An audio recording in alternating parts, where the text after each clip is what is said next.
En este tema vamos a ver el concepto plaga y vamos a poder reconocer también algunas de las características o causas que están motivando a que surjan las plagas.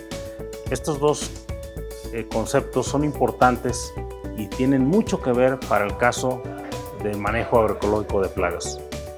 En este bloque vamos a poder distinguir dos conceptos muy importantes que tienen que ver para el manejo de plagas. Vamos a tratar de explicar el concepto plaga y vamos a ver por otra parte cuáles son las causas que están motivando o que están originando que los insectos se conviertan en plaga. Primeramente tenemos que entender que en la naturaleza los insectos como plaga no se presentan. El término plaga es un término que el hombre ha acuñado para referirse a ciertos insectos que están causándole problemas de tipo económico, pues específicamente pérdidas en su producción, daños a sus cultivos. Cuando uno habla de plagas, necesariamente uno tiene que estar seguro que el insecto efectivamente se está comportando como tal, es decir, que efectivamente le está causando daños económicos. Hemos sido muy dados a poder decirle plaga a todo aquel insecto que está comiendo en la planta, y esto no necesariamente es así.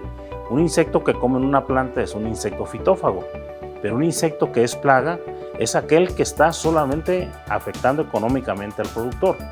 Entonces no es lo mismo fitófago que plaga. Esto es importante resaltarlo porque cuando nos referimos a plaga es solamente cuando se va a justificar el tener que hacer acciones de control o acciones de manejo para bajar su población, y no necesariamente un fitófago va a justificarse que se tengan que hacer este tipo de acciones. Entonces, si el insecto nos está representando pérdidas o daños, vamos a etiquetarlo como plaga.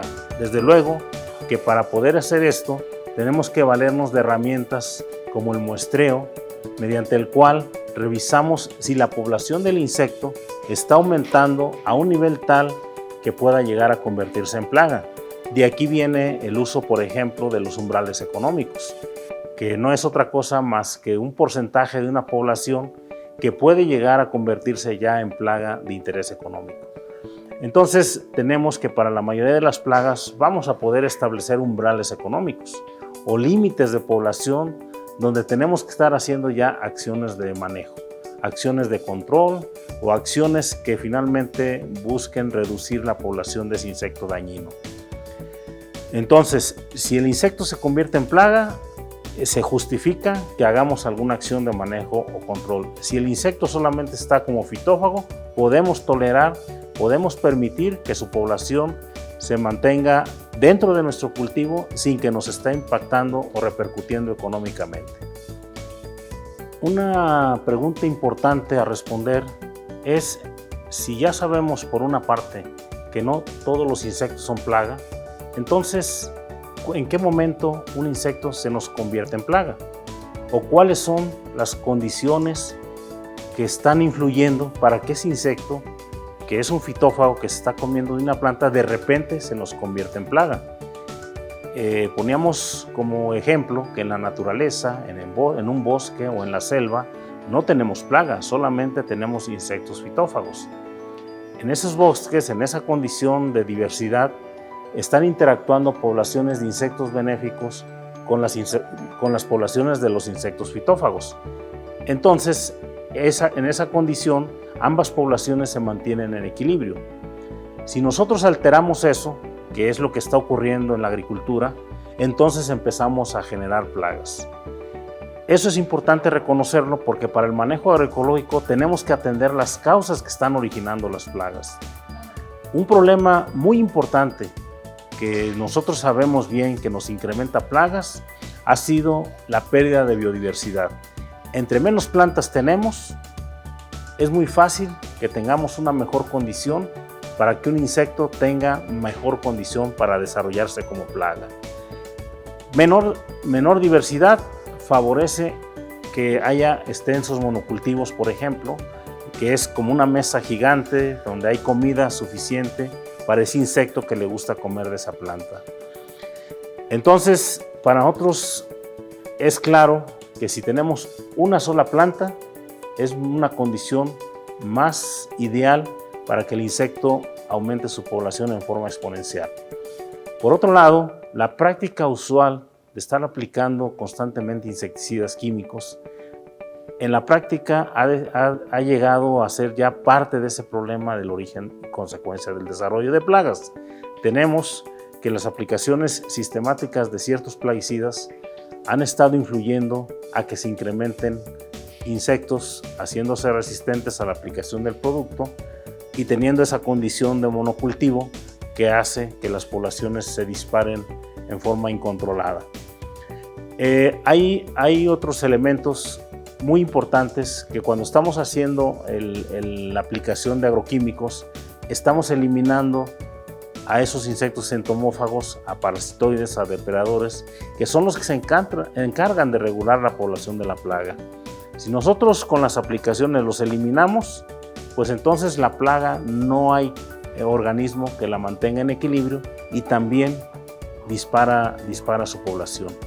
Los monocultivos o el tener una planta en grandes extensiones, pues tiene de la mano la pérdida de la biodiversidad. Con la pérdida de la biodiversidad estamos hablando de que empieza a haber menos poblaciones de insectos benéficos, menos parasitoides, menos depredadores y una condición óptima para que el insecto fitófago, que en esencia es la plaga, dispare o eleve su población. Si nosotros que tenemos esa condición, entonces estamos alterando ese equilibrio que nosotros podríamos observar en una selva, en un bosque, donde los insectos se mantienen autorregulados, tanto los que son fitófagos como los que son entomófagos. En el monocultivo no ocurre eso. En el monocultivo, la presencia de una sola planta en forma abundante tiene la condición ideal para que la plaga aumente ilimitadamente su población. El insecto entomófago puede verse más limitado a estar incrementando sus poblaciones. Esa pérdida de biodiversidad de algún modo también nos repercute en la población de los insectos benéficos, porque esa biodiversidad que se manifiesta disminuida por la presencia del monocultivo hace que existan condiciones más desfavorables para los parasitoides y para los depredadores. Hay menos plantas y automáticamente hay menos benéficos. Para el manejo de plagas también es muy importante poder agruparlas o categorizarlas en plagas primarias, por ejemplo, en plagas secundarias, en plagas ocasionales, en plagas migrantes.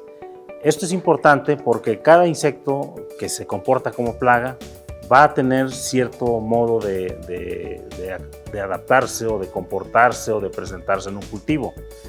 Para el caso de manejo de plagas, nos interesa tener esta diferenciación muy clara porque en cada cultivo nuestros esfuerzos tienen que estar siempre dirigidos sobre todo a las plagas primarias.